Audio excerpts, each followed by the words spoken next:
दोस्तों welcome to flashback. मैं हूं संजीव श्रीवास्तव और इस हफ्ते हम आपको सुनवाएंगे मेरा एक पुराना इंटरव्यू जो मैंने लिया था जानी मानी politician and former actor Smriti Irani के साथ। स्मृति ईरानी जी का जन्मदिन भी है 23 मार्च को, तो आपकी तरफ से, हमारी तरफ से, हम सब की तरफ से उनको जन्मदिन की भी बहुत बहुत शुभकामनाएं। इंटरव्यू आप सुनिए, उसको एंजॉय कीजिए और साथ ही हमारी रिक्वेस्ट भी मत भूलिए कि हमारे चैनल को लाइक और सब्सक्राइब कीजिए। Thank you very much. दोस्तों नमस्कार, मैं हूं संजीव श्रीवास्तव और आप सभी का स्वागत है एक बार फिर। और इस हफ्ते हमारी मेहमान है एक बहुत ही स्पेशल शख्सियत, एक ऐसी हस्ती जो हमारे आपके सभी के बहुत क्लोज हैं, बिल्कुल जैसे कोई फैमिली मेंबर हो। जी हाँ, इस हफ्ते हमारी गेस्ट है पूरे देश की फेवरेट डॉटर इन लॉ भी, मदर इन लॉ भी, फैमिली मेंबर भी। जी हाँ, द वन एंड ओनली, क्योंकि सास भी कभी बहू थी से फेमस होने वाली स्मृति ईरानी। ये बताइए कि मैंने इतना आपका ये इंट्रोडक्शन दे डाला कि जब वन एंड ओनली और ये सास, बहू, बहन, माँ, लवर, वाइफ, कैसा लगता है आपको? मतलब आपकी शख्सियत में सबसे ज़्यादा बेहतर ढंग से क्या फिट होता है इसमें? अगर वाकई में मुझसे कोई मेरा परिचय पूछे तो कहूँगी 2 बच्चों की माँ, जुबिन ईरानी की पत्नी, भारतीय जनता पार्टी की कार्यकर्ता और एक्टर, प्रोड्यूसर और लेखिका। एक परमानेंट सा फेवरेट बहू का जो टैग अटैच हुआ है, और ये इतना घिसा पिटा सवाल है, मतलब मैं आई एम क्वाइट श्योर कि आप इसका जवाब दे देंगे, अच्छी तरह से बोर हो चुकी होंगी, लेकिन प्लीज़ फिर भी कोशिश करें कि मुझे कोई ओरिजिनल सा जवाब दें। आपने कहा आप 2 बच्चों की माँ हैं, जुबिन ईरानी की पत्नी हैं, लेकिन देश की नज़र में तो परमानेंट बहू हैं यार। मतलब हाउ गुड और how sad, I don't know. नहीं, मुझे लगता है सितारे तो बहुत आते हैं जो चमक कर लोग भूल भी जाते हैं, लेकिन ऐसे बहुत कम लोग हैं जिन्हें अपनी ज़िंदगी में ऐसा मौका मिलता है कि लोगों के दिलों में, घरों में जगह बना पाते हैं। लोग सितारों को टेलीविज़न या बड़े पर्दे पर देखते ज़रूर हैं, उनकी सराहना ज़रूर करते हैं, लेकिन बहुत कम ऐसे लोगों को विश्वास में लेते हैं ताकि अपने परिवार का हिस्सा बना सकें।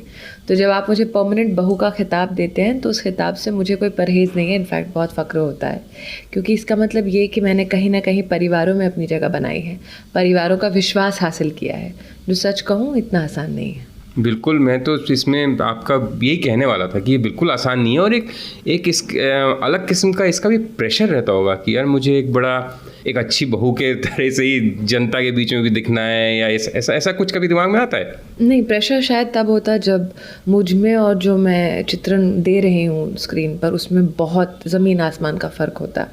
प्रेशर तब होता अगर मैं जैसे प्रतीत होती हूँ वैसी हूँ नहीं। लेकिन मैंने हमेशा ये ठानी कि जब भी ऐसा रोल पोर्ट्रे करूँ तो उसे अपने नेचुरल पर्सनालिटी के जितना करीब रख पाऊँ उतना रखूँ, ताकि लोग अगर मिले मुझसे रूबरू तो कभी उनको इस बात का एहसास ना हो कि अरे बाप रे, ये तो स्क्रीन पर अलग दिखती हैं और यहाँ पर अलग ढंग से बिहेव कर रही हैं। हाँ, ये ज़रूर होता है कि कुछ लोगों को अचंभा होता है कि आपकी स्क्रीन में बाल सफ़ेद हैं या आप इतनी बड़ी लगती हैं, लेकिन सामने इतनी आप तो है नहीं। ये मतलब ऐसे ही हो गया कि जैसी आप हैं वैसे ही रोल मिल गया, या जैसा रोल मिला फिर धीरे धीरे आप वैसी हो गई उसके बाद? मतलब ये चिकन एंड एग वाली स्टोरी, मतलब क्या पहले था? नहीं, मुझे जिस किस्म का रोल दिया गया, शायद कहीं ना कहीं जानबूझकर मैंने उस रोल को जितना नेचुरली हो सके उतना पोर्ट्रे किया, क्योंकि मेरा ये मानना था कि अगर एक महिला पीड़ा में है तो वो आर्टिफिशियली अगर रोए तो लोगों के दिल को कभी नहीं छुएगा वो दर्द।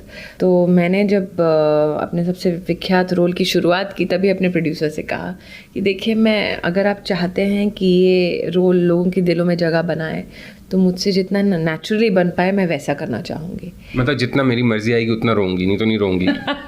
नहीं, मैं चाहती थी कि अगर मुझे लोग स्क्रीन पर देखें तो जो पोर्ट्रे कर रही हूँ इमोशन उस वक्त, लोग उसको एक जीवंत इमोशन समझें, क्योंकि मुझे इस बात का विश्वास था कि उस किस्म की एक्टिंग के ज़रिए ही मैं इस किस्म की जगह बना पाऊँगी लोगों के दिलों में। For public perception you are that the बहू कैरेक्टर। तो ये हुआ कैसे, मतलब how did it all happen?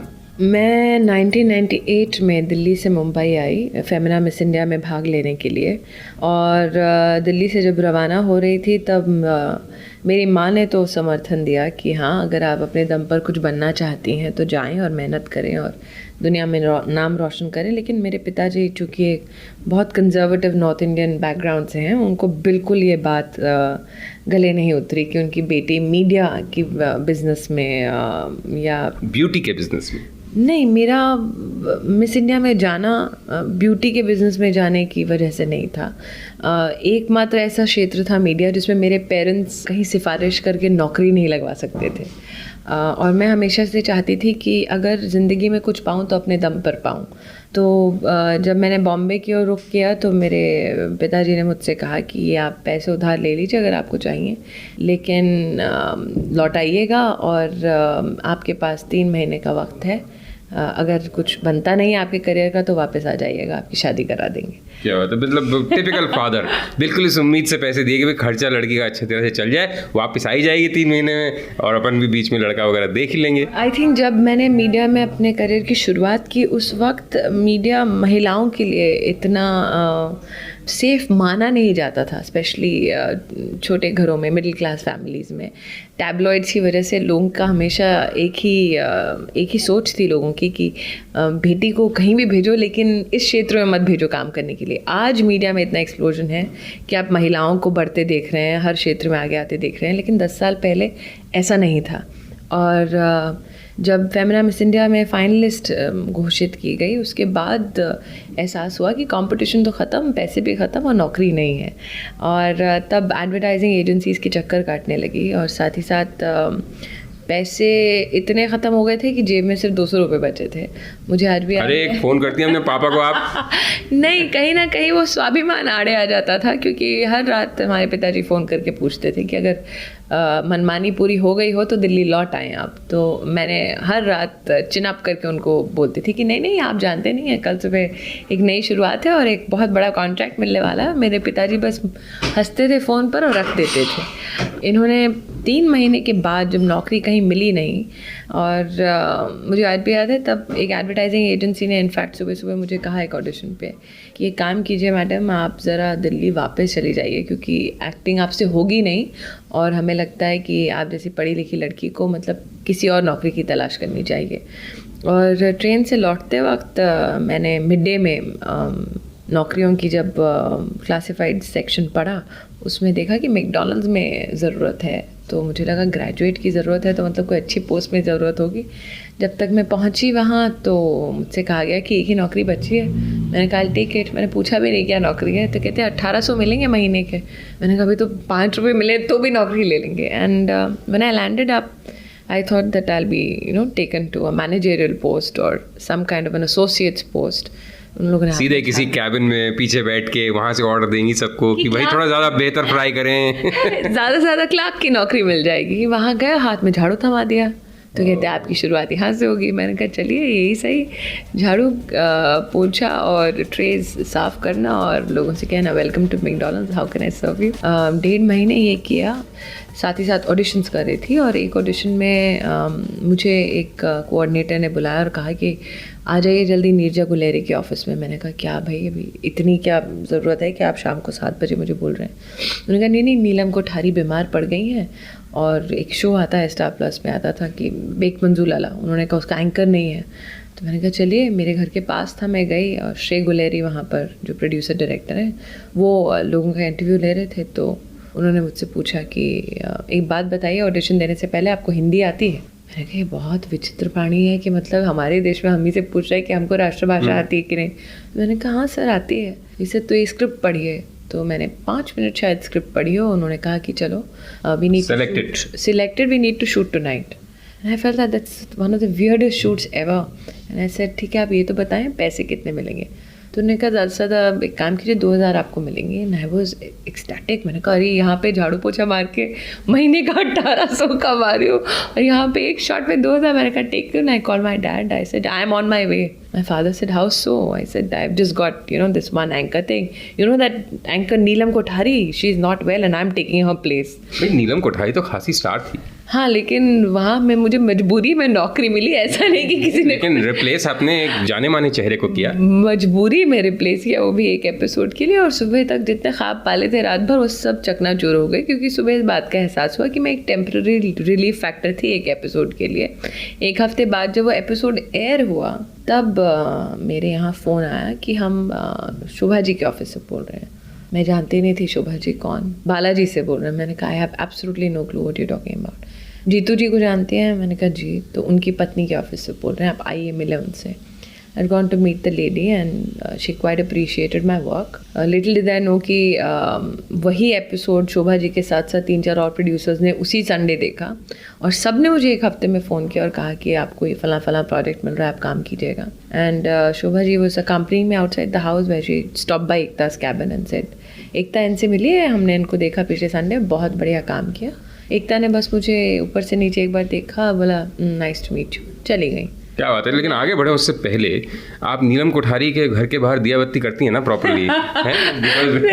करनी तो चाहिए, लेकिन आप इतना इंपॉर्टेंट काम ही नहीं कर रही। मैं तो इतना डिसअपॉइंटेड, मैं तो आप समझदा समझता था, बड़ा ग्रेटफुल किस्म की लड़की समझता था। नहीं, वो बीमार थी इसलिए नहीं आ पाई, तो मैं उनकी बीमारी का सेलिब्रेशन तो कर नहीं सकती। सेलिब्रेशन नहीं, थैंकफुली योर्स टाइप उस मोड में। मैंने अपने इंटरव्यूज के माध्यम से और श्रेय गुलेरी के माध्यम से वो थैंक यू छोटा सा भिजवाया था, लेकिन वो इतनी बड़ी स्टार हैं कि शायद मेरा थैंक यू पहुंचा नहीं वहां तक। Very nice. तो फिर उस दिन अगर हम वापस लौटें कि पहली मुलाकात में तो एकता कपूर ने आपको बहुत कोल्डली कह दिया कि okay nice to meet you, but फिर उसके बाद जब ये रोल डिसाइड हुआ और बात धीरे धीरे आगे बढ़ी और अब कई लोग कहते हैं कि आगे से वापस उसी कोल्डनेस की तरफ आ चुकी है, नहीं आ चुकी। I frankly well to be honest I don't even care लेकिन फिर भी आप उस पर कुछ टिप्पणी करना चाहेंगी?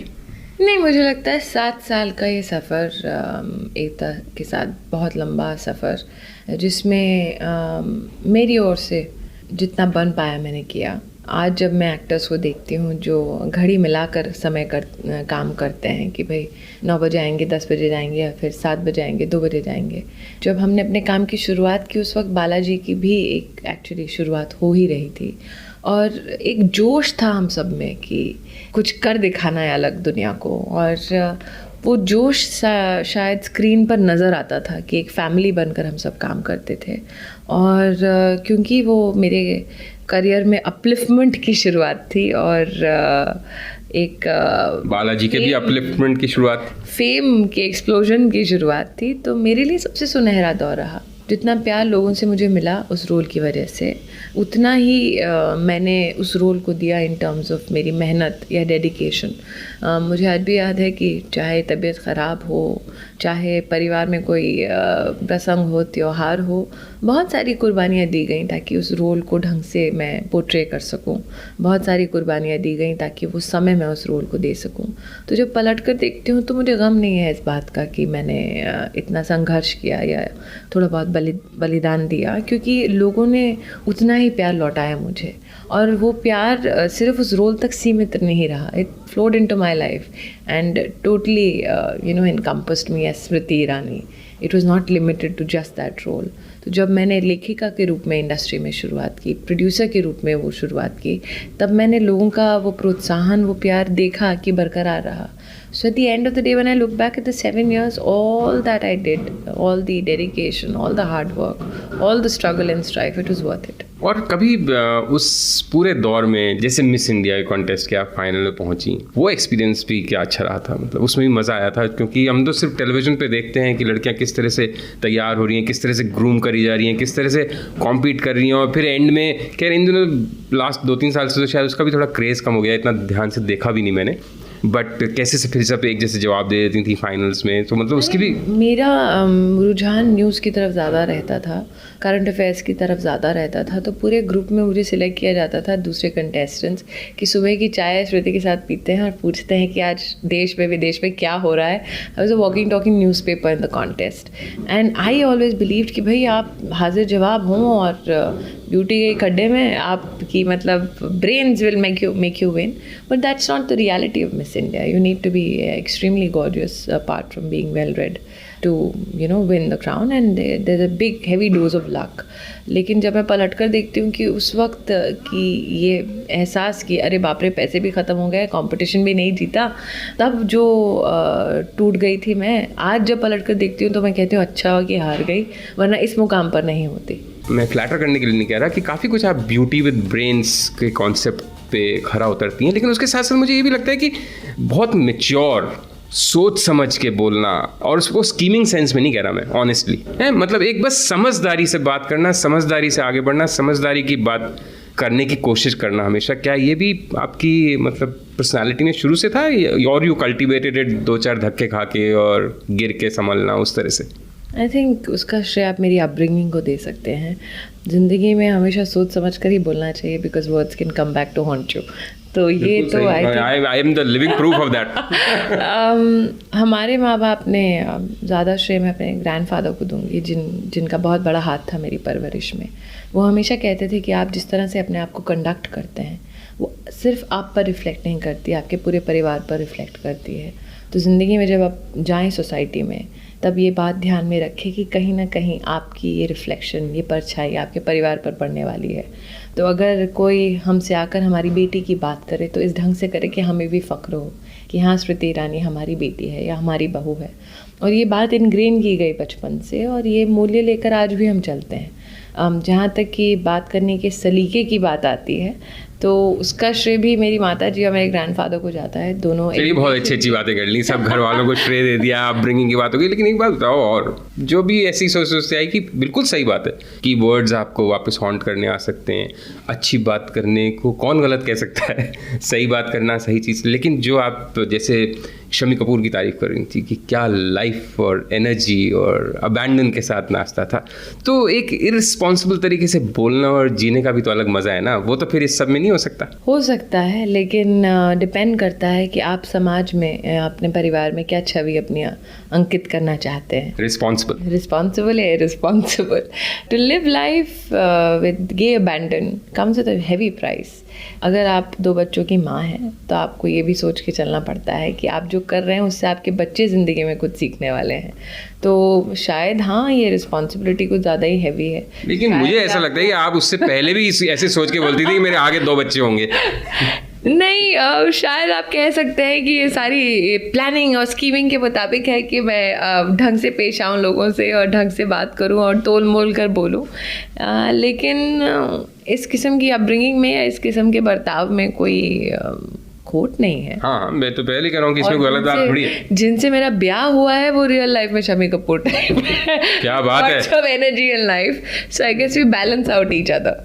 मेरी हमेशा ये कोशिश रहती है कि मैंने ज़िंदगी में जो अपने कंधों पर भार लिया है उस रिस्पॉन्सिबिलिटी को ढंग से पूरा करूँ, वरना मुझे कोई हक ही नहीं है कि मैं इतनी चीज़ों में एक साथ डैबल करूँ। तो चाहे वो प्रोड्यूसर के तौर पर काम हो या बतौर एक्टर या बतौर माँ, बतौर पत्नी, हर काम में इस किस्म से अपना योगदान दूँ या इस किस्म से काम करूँ ताकि किसी एक रिश्ते को या किसी एक चीज़ को ऐसा ना लगे कि हमसे नाइंसाफ़ी हुई है। यार एक बात बताऊँ मैं आपको सीरियसली, ये जो आपके शम्मी कपूर टाइप हस्बैंड हैं जुबिन ईरानी, ये आपको ये नहीं कहते क्या कि यार थोड़ा रिलैक्स करो यार, चिल करो? क्या तुम इतनी जिम्मेदारी क्यों सब उठाना चाहती हो जीवन में? नहीं, जब मेरे पहले बच्चे का जन्म हुआ था तब मैंने अपने पति से पलट कर कहा कि देखिए भाई, अब तो बेबी हो गया है तो मुझे काम वाम सब छोड़ के घर पे बैठना चाहिए क्योंकि हैंडल नहीं कर पाऊंगी मैं ये सब। तो मेरे पति ने पलट कर मुझसे बड़े ही शम्मी कपूर अंदाज में कहा कि देखो, बच्चा तो मेरा भी हुआ है, तो मैं जब काम नहीं छोड़कर घर बैठ रहा तो आप क्यों बैठेंगी? मैंने सोचा पति ने कहा मैं काम छोड़ के बैठूंगा, बच्चा मेरे भी हुआ है। नहीं, आई थिंक कि that's the day I understood what equality between a man and a woman is really all about. मतलब बोलने को बातें अलग होती हैं, लेकिन एक इंसान आपको रियल सेंस में उस दिन इक्वालिटी समझाता है जब वो आपको इस बात का एहसास दिलाता है कि what is good for him is good for you. बहुत अंडरस्टैंडिंग है। मेरा करियर एक्चुअली मेरी शादी के बाद ही टेक ऑफ हुआ है, और एक महिला के लिए परिवार का ध्यान रखना और करियर दोनों संभालना बहुत मुश्किल होता है अगर पति से और परिवार से सहारा ना मिले। और ये रियलिटी है, चाहे कितना भी हम अपने आप को लिबरेटेड क्यों ना समझें, लेकिन हमारे समाज की रियलिटी ये है कि आप तभी ये सब कर पाते हैं जब परिवार भी आपको सहारा देता है। वरना आज के प्रोफेशनल एनवायरनमेंट में स्ट्रेस हमारा इतना ज़्यादा है कि अगर परिवार से सहारा ना हो तो इंसान धीरे धीरे टूट जाता है। तो मैं पिछले 7 सालों से एंटरटेनमेंट की दुनिया में हूँ, इस पायदान पर हूँ और डटी हुई हूँ क्योंकि मेरे परिवार ने सहारा दिया है। नहीं देते तो शायद नहीं कर पाती। और कौन से मोड पे अपने स्ट्रगल के या सक्सेस के आपकी मुलाकात हुई थी आपके हस्बैंड से? मैं उन्हें बचपन से जानती हूँ, संजीव जी हैं, बड़ी छुपी रुस्तम है आप। एक ही चीज़ में आपने मतलब अपनी मम्मी और ग्रैंडफादर सबकी नहीं सुनी मतलब? नहीं, एक्चुअली रिश्ता मेरे पिताजी के पास गया था टिपिकल ट्रेडिशनल वे में, और मेरे पिताजी ने हामी दी थी, रजामंदी दी थी शादी के लिए।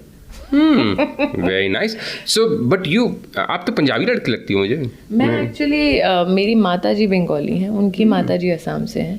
अरे मेरे वाह. पिताजी पंजाबी हैं, लेकिन उनकी माताजी महाराष्ट्र से हैं. बड़ी कॉस्मोपॉलिटन. तो मेरा पारसी से शादी करना परिवार में, nobody raised an eyebrow because we are multilingual and multi regional kind of a family. तो ये बताएं कि एक ही एक कैरेक्टर आप निभाती रही और आपके सामने वाले कैरेक्टर्स बदलते चले गए. Was that a bit of a complication? No, I think as an actor, you need to be very sure of your craft.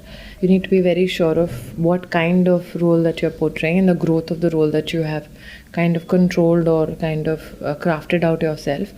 और मुझे उस वक्त बस मेरी बात प्रोड्यूसर से सिर्फ इस बात तक सीमित थी कि आप मुझे जो रोल दे रहे हैं उसको बखूबी निभाऊं. भले ही आपके आसपास जो पैरामीटर्स हैं उसमें आपको बाकी दिक्कतें आती हों, लेकिन कभी भी आपको मेरे काम से शिकायत नहीं होगी. एक जो चीज़ मेरे दिमाग में बहुत आती है और कई लोग डिस्कस करते हैं कि टेलीविज़न सोप्स का ये एक मतलब ट्रेल ब्लेजर्स थे ये सब सीरियल्स, बट कहीं बहुत ही ज़्यादा डिफरेंट किस्म की लाइफ का भी चित्रण होता था. Too much extra marital, too much complicated families. और कई बार लगता है कि शायद सच में भी ऐसा होता है, कई बार लगता है कि यार सच से तो बहुत परे है ये. मतलब what's your take? It's a melodrama. I always tell people it's not life. For real events, please watch the news. That's what I always tell people. कि रियलिटी देखनी है तो आप न्यूज़ चैनल ऑन करके देखिए. बल्कि आजकल तो न्यूज़ चैनल पर भी सुपरस्टिशन और क्राइम की ज़्यादा प्रोग्राम्स रहते हैं. बहुत कम न्यूज़ चैनल्स हैं जो अपने आप को केवल न्यूज़ तक सीमित रखते हैं. लेकिन मेलोड्रामा है और मेलोड्रामा में आप रियलिटी एक्सपेक्ट नहीं कर सकते. ये बताइए, आपने बड़े पर्दे पे आने की सोचा? मतलब movies in really big way, like you were in a way the first इतनी बड़ी टेलीविजन की सितारा. I would dabble as a producer, writer in it. As an actor, there's still some time. ऐसा क्यों भाई? अभी इस वक्त मैं करीबन 5 प्रोडक्शंस टेलीविज़न में बतौर प्रोड्यूसर कर रही हूँ और समय रहता नहीं है. ऐसे में फ़िल्म ऐसी चीज़ है जिसमें आपका करीबन 1 साल ज़िंदगी का जाता है, टोटली डेडिकेटेड होता है फ़िल्म की ओर. तो इस वक्त मेरी ज़िंदगी में वो 1 साल नहीं है बतौर एक्टर कि मैं उसको डेडिकेट कर सकूँ. हाँ, बतौर प्रोड्यूसर ज़रूर डेडिकेट कर सकती हूँ. इसलिए अभी इस प्रोसेस में हूँ कि एक फ़िल्म का निर्माण करूँ. और एक्टर से प्रोड्यूसर क्यों बनी आप? मेरे लिए एक नेचुरल प्रोग्रेशन था प्रोडक्शन में जाना. जब छोटी मोटी नौकरियां कर रही थी तब ईपी का काम किया, एग्जीक्यूटिव प्रोड्यूसर का काम किया, एसोसिएट्स का काम किया. तो मेरे लिए इतना अलग नहीं थी ये दुनिया. इनफैक्ट अपने आप को मैंने ट्रेन भी किया ताकि मैं इस ओहदे तक पहुंच पाऊं. और बियॉन्ड अ पॉइंट मुझे लगा कि क्योंकि मैंने एक किस्म के रोल की शुरुआत की थी तो बाकी सारे रोल्स वो मोर और लेस द सेम. जो अलग किस्म का ड्रामा हमने शुरू किया पहली बार स्टार प्लस पे, वो था थोड़ी सी ज़मीन थोड़ा सा आसमान, which is not a part of your regular सास बहू सोप्स, जिसने स्टार प्लस में 1 साल बहुत अच्छा काम किया. और उसमें वो अलग छवि में मैंने वो थोड़ा सा काम किया. बतौर प्रोड्यूसर आज मैं जो अलग अलग सीरियल्स करती हूँ उसमें डिफरेंट कैरेक्टर्स को सेट करने में बहुत मज़ा आता है. एंड एज एन एक्टर मैं अभी फ़िलहाल विरुद्ध कर रही हूँ सोनी पर. So for me it's a good experience to do both. मुझे आपकी ज़िंदगी का सबसे एम्बैरेसिंग मोमेंट? नहीं है. वेरी ऑनेस्टली नहीं है. मैं जीवन में ऐसा कुछ नहीं किया है जिससे मुझे शर्म आए. सही किया या गलत किया वो मैं नहीं जानती, लेकिन अनफॉर्चुनेटली इतनी बोरिंग हूँ कि हर एक्शन के लिए खुद रिस्पॉन्सिबिलिटी लेने के लायक हूँ.